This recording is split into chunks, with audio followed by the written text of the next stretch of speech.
La population tcharéoise est presque 90 000 habitants. Il y avait presque entre 400 et 500 personnes qui sont mortes ou bien disparues. Vous voyez la maison que vous voyez là-bas. Il y a quelqu'un qui s'appelle Bara qui est mort. C'est un jeune de 25 ans. Vous tournez à gauche là-bas. À gauche là-bas. Il y avait presque 4 personnes. Il y avait Mbaye, il y avait Moussa Diop, il y avait d'autres personnes qui sont mortes là-bas. À côté, derrière moi, ici, comme la tasse que vous voyez là-bas, il y a quelqu'un, un jeune de 25 ans qui s'appelle Mamran, qui est mort.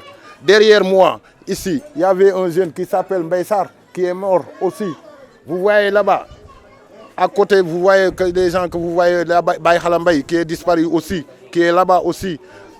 À côté, derrière, il y avait Papa Diop, qui est là-bas, à côté de Baï Halambay. Il y avait aussi d'autres personnes qui sont mortes là-bas. Combien de corps qui sont repatriés ici? Parce que si tu allais là-bas à Izine, il y avait le famille Barry. On a amené ici là-bas presque 3 ou 2 personnes. Vous voyez la semaine dernière, il y avait un immigré le dimanche passé.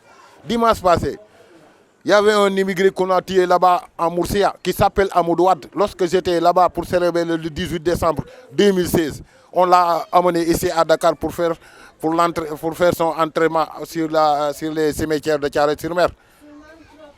3 personnes qui sont venues ici. Donc, pour moi, tous les autres, ils ont disparu entre le Maroc et l'Espagne. Tous les autres sont disparus avant. Ce que nous avons vécu en 2006, c'est une catastrophe.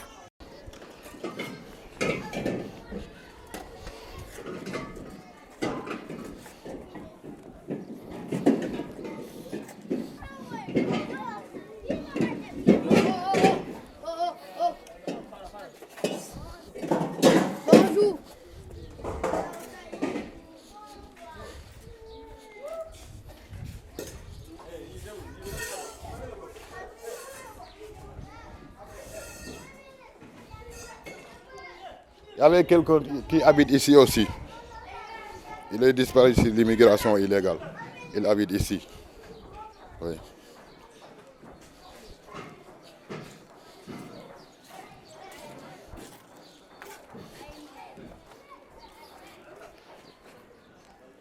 Bara. Ça va. Ça va, alhamdulillah. Alhamdulillah. Il y avait quelqu'un qui est disparu sur l'immigration. C'est lui son père. Lui, il a perdu son fils sur l'immigration.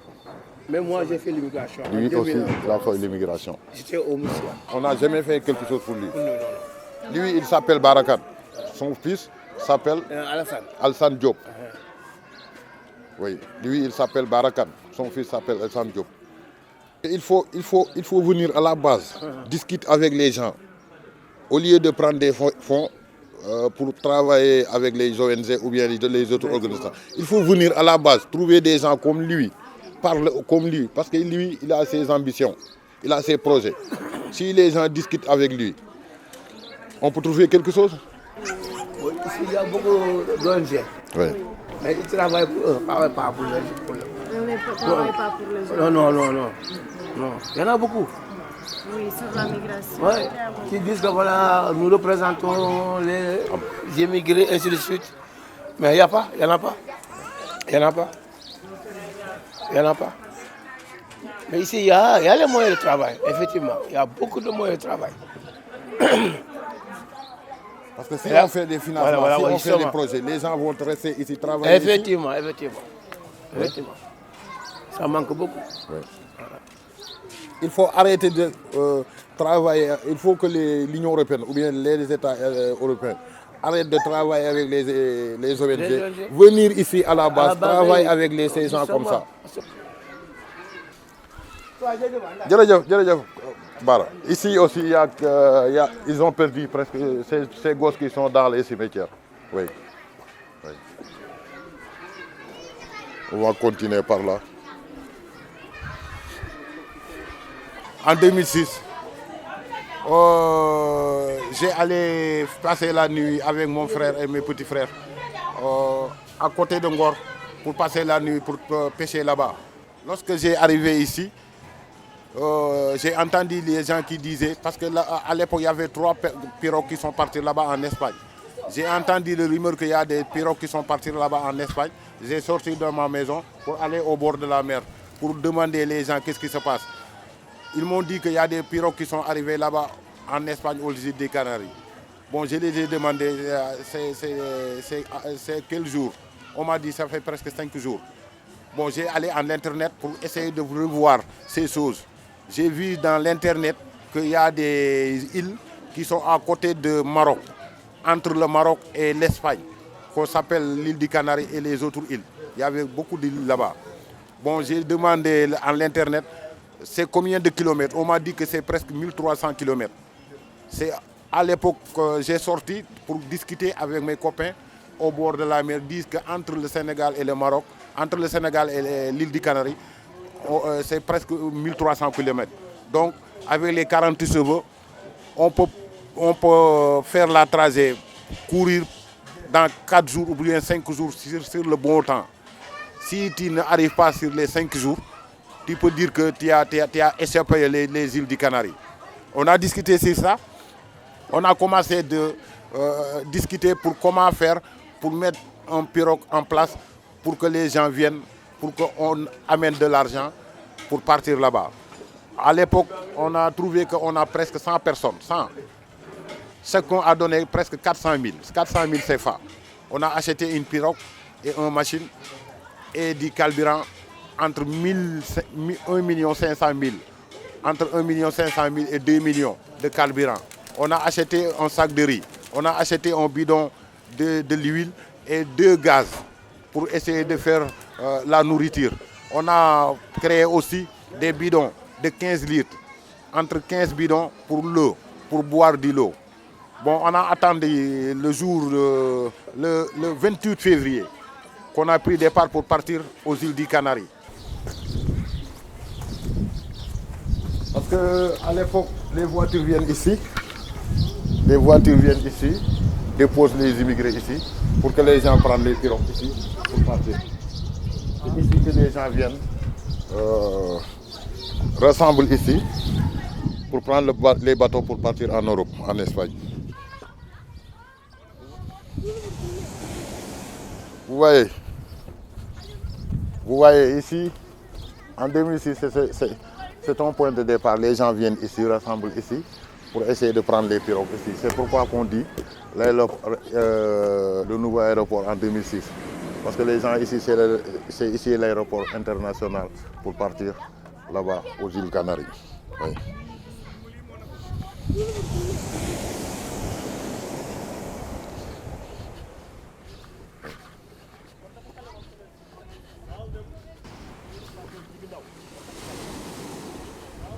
Lorsque j'ai couru 3 jours, j'ai regardé le boussole.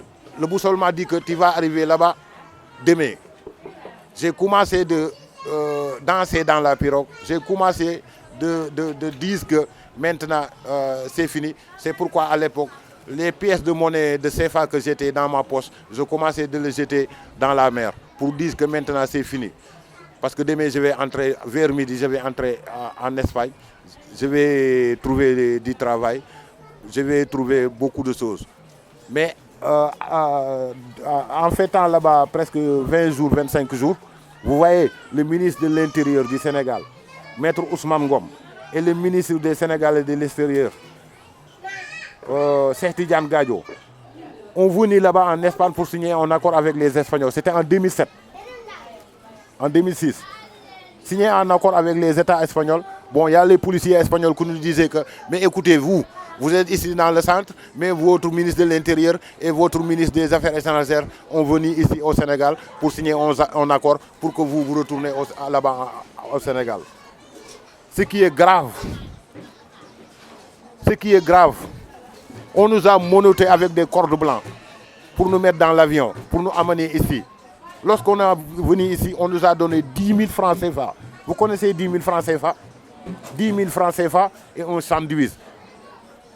Faites-nous des promesses que demain vous allez retrouver des projets ou bien des formations ou bien des visas pour retourner là-bas en Espagne. Or que ce qu'ils disent c'est faux, c'est pas vrai. Depuis lors je suis là. Depuis lors, je suis là. Je n'ai rien retrouvé sur l'immigration clandestine. Chaque jour que je fais, il y a combien de personnes qui sont passées ici, des Européens, des Américains, des Canadiens, qui viennent ici, qui discutent avec moi sur l'immigration clandestine. Depuis lors, presque 1000 Européens ou bien 1000 Américains ou bien 1000 Asiatiques sont venus ici pour essayer de connaître quelque chose sur l'immigration clandestine. Qu'est-ce qui pousse les gens à l'époque de partir? C'est la fatigue. Ce qui le poussait à l'époque de partir, il est actuellement aujourd'hui encore.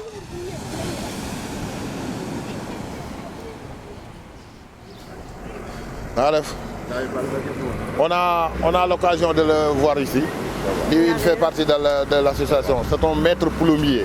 Il est en train de travailler parce qu'il travaille sur une industrie qui est ici. Bon, lui, il a fait 2 fois l'immigration. La deuxième fois, son pirogue est chaviré. Ils ont presque un nombre de 125. C'est les 25 personnes qui sont retournées ici à Dakar. Les 100 sont morts. Lui, il fait partie des rescapés. Il a 2 femmes. Il a ses enfants. Il ne croise pas les bras. Il continue de se battre pour nourrir sa famille. Parce que c'est pourquoi il a pris les pirogues pour partir en Europe. Pour aider sa famille. Parce qu'il a son métier. Les gens disent que les gens n'ont pas de métier, ils n'ont pas de formation. Mais lui, il a sa formation, c'est un maître plombier. Il peut faire beaucoup de choses sur la plomberie, mais il n'a pas les moyens. Donc les gens doivent faire quelque chose pour ces gens-là, parce qu'il a sa métier. Donc il faut arrêter de dire que les gens n'ont pas de formation. Lui, il a son formation. Qu'est-ce que les gens veulent? Il a son formation. C'est un maître plombier. Donc ce que les gens disent, c'est faux. N'est-ce pas? Ouais? Parce que lui, si on l'aide, il travaille. Si on ne l'aide pas, il travaille. Parce qu'il a sa métier. Donc il faut faire quelque chose pour les gens.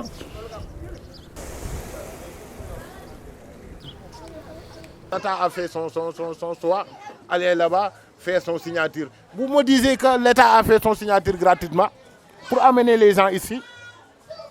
Mais c'est faux. Il faut dire la vérité. Ils sont signés, ils font faire des accords avec des milliards.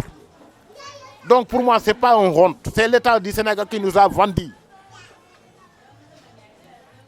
L'État du Sénégal qui nous a vendu. L'Union européenne n'a pas la courage de regarder ce qui se passe là-dedans. Parce que ce qui les intéresse, c'est de retourner les gens au pays. Mais ils n'ont pas amené les Américains, ils n'ont pas amené les Mauritaniens, ils n'ont pas amené les Burkinabés. Mais la Gambie a refusé, la Guinée-Bissau a refusé, la Guinée-Conakry a refusé. C'est seul le Sénégal qui a signé l'accord pour que les enfants viennent ici dans leur pays. C'est pour les élections de 2017. Parce qu'ils n'ont pas les moyens de mettre des campagnes électorales. C'est pourquoi à l'époque, le président de la République a signé un accord, Maître Abdoulaye Wade, pour qu'on finance 19 milliards pour qu'il organise ses enquêtes. Il a pris l'argent, il a gagné ses élections, mais en 2012, vous voyez ce qui s'est passé au bord de la route. Les jeunes sont sortis, brûlent les pneus, lancent des pierres, disent qu'il va sortir le Sénégal. Effectivement, il a sorti le Sénégal. Donc ce qui m'intéresse moi, Moustapha, ce qui a poussé le président de la République, Maître Abdoulaye Wade, à quitter le Sénégal, je ne voulais pas que ces mêmes choses devenir une répétition pour le nouveau président, Macky Sall. Ce que je dis à Macky Sall, il faut arrêter de signer des accords de paix qui nous amènent nulle part.